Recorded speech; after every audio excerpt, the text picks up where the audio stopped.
Les Français au Mali doivent quitter dès que possible le pays. Le ministère des Affaires étrangères appelle ses ressortissants à prévoir un départ temporaire du pays tant que des vols commerciaux sont encore disponibles.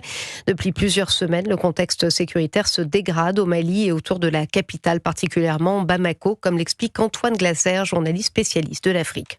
Le blocus de carburant imposé par le JNIM au Mali n'est pas un simple acte de guerre. C'est une stratégie de pression économique et politique d'une redoutable efficacité. En paralysant l'approvisionnement du pays, le groupe djihadiste vise bien plus qu'un pouvoir. Il cherche à tester la résilience du bloc AES et à redéfinir les rapports de force dans tout le Sahel. Cette manœuvre portera-t-elle des fruits?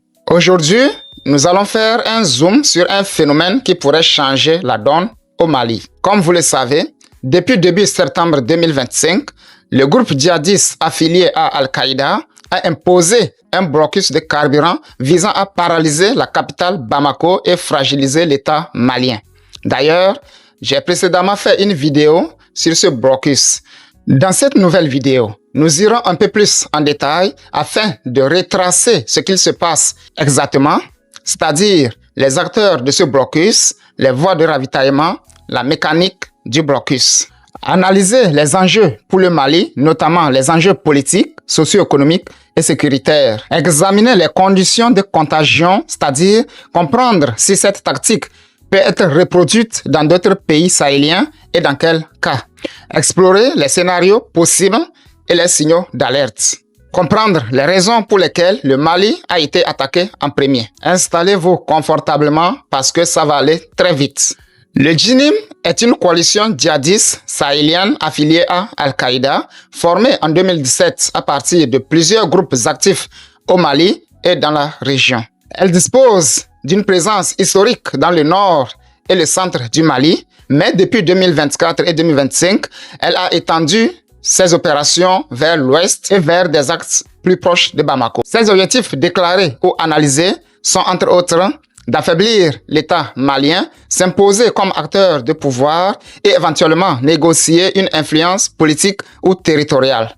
Il faut alors comprendre que le Mali est un pays enclavé, dépendant largement des importations de carburant via les pays côtiers. Selon le think tank Critical Threat, 60% de ces importations passent par le corridor Sénégal-Bamako, voire 80% selon quelques sources. La dépendance extérieure en carburant est très forte et ceci a joué en leur faveur. Le JNIM a ciblé les axes routiers d'approvisionnement. En vérité, c'est la seule piste qu'ils pouvaient utiliser pour mener leurs opérations, c'est-à-dire attaquer des camions-citernes venant de la Côte d'Ivoire ou du Sénégal. Je vous laisse suivre cet extrait de vidéo où des camions-citernes ont été attaqués via les régions ouest ou sud-ouest du Mali. Des citernes brûlées ou criblées de balles, des chauffeurs et des apprentis chauffeurs exécutés par des terroristes, le spectacle laisse sans voix, mais n'entache en rien le moral ici. Exposés à tous les dangers terroristes sur les routes, les conducteurs de camions-citernes n'ont que leur volant pour se défendre et arriver à destination. Car pour eux, les Maliens ne doivent pas manquer de carburant. Le résultat est flagrant. Plus de carburant à Bamako, longue file d'attente aux stations-service, montée fulgurante des prix, perturbation des services publics tels que l'électricité, le transport, etc. Les axes ouest ou sud-ouest tels que Kayes, Nioro, Koulikoro sont particulièrement vulnérables. Je vais vous expliquer les raisons pour lesquelles cette zone a été ciblée. En fait, c'est la partie du pays où ils ne peuvent pas être inquiétés puisque le Niger et le Burkina Faso, membres de l'Alliance, sont à l'est. Du coup, un renfort militaire serait compliqué. Aussi, Bamako étant la capitale et le poumon du pays est plus proche de ces axes qui sont ciblés. Donc, c'est bien stratégique. Je vais vous laisser la carte de ces zones ici. Le message symbolique est fort. La capitale est touchée, ce qui montre que l'État ne maîtrise plus ses circuits vitaux. Je m'inscris en faux puisque la capitale n'est pas totalement paralysée, mais plutôt l'information malsaine qui est diffusée par RFI et France 24.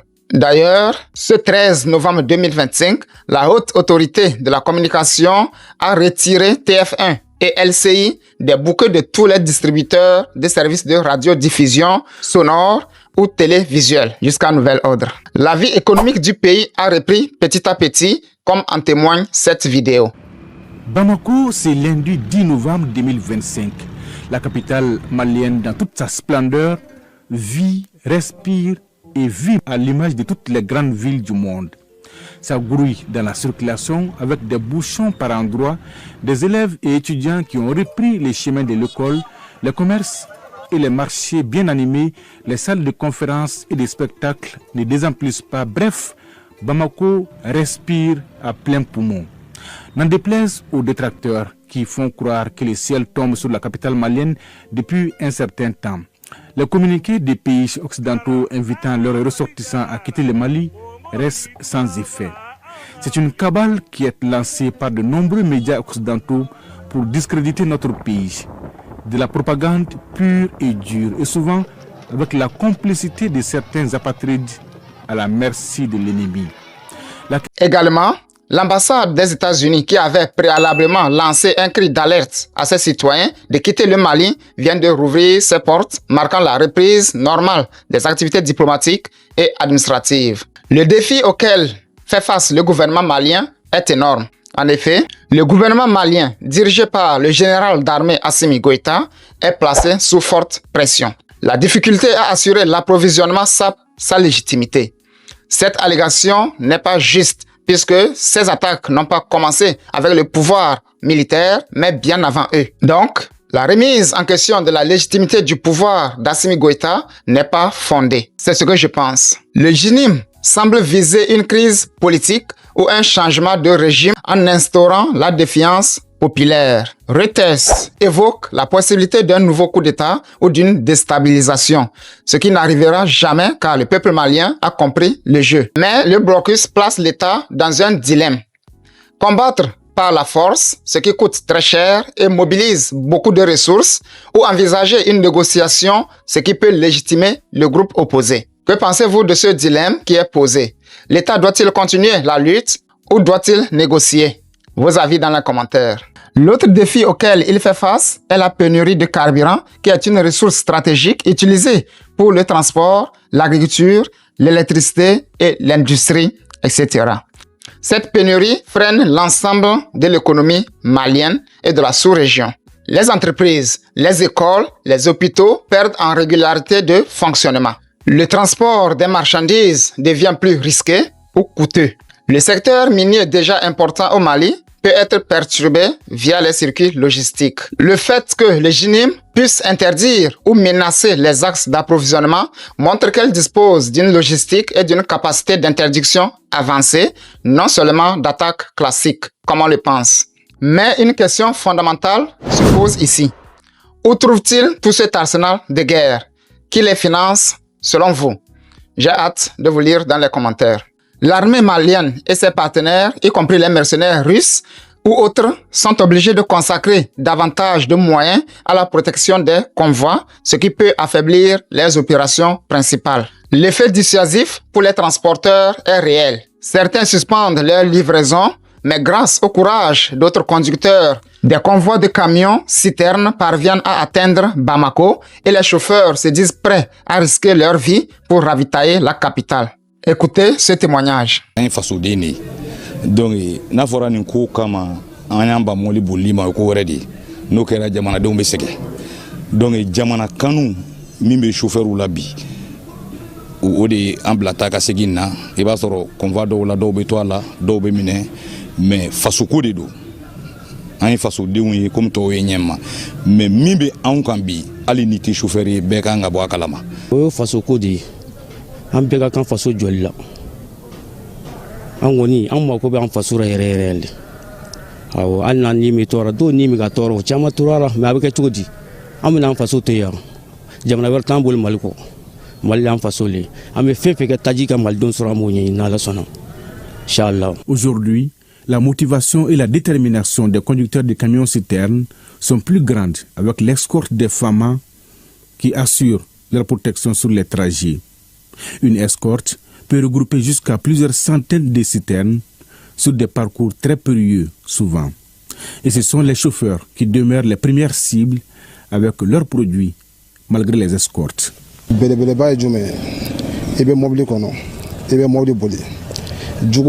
Les populations urbaines comme les populations rurales subissent des coupures d'électricité. Le mécontentement social monte, ce qui peut conduire soit à des protestations réprimées, soit à un glissement vers des structures alternatives aux groupes armés offrant une protection. En résumé, cette crise a eu un impact assez conséquent sur la vie du pays. En analysant le contexte de ce blocus, une question fondamentale nous taraude l'esprit. On se demande bien si cette tactique qui a été utilisée par le JNIM peut s'étendre à d'autres pays de l'AES. En effet, pour qu'un blocus similaire s'étende, plusieurs conditions sont requises. Il faut que le pays en question soit dépendant des importations via des axes vulnérables comme les routes et les frontières.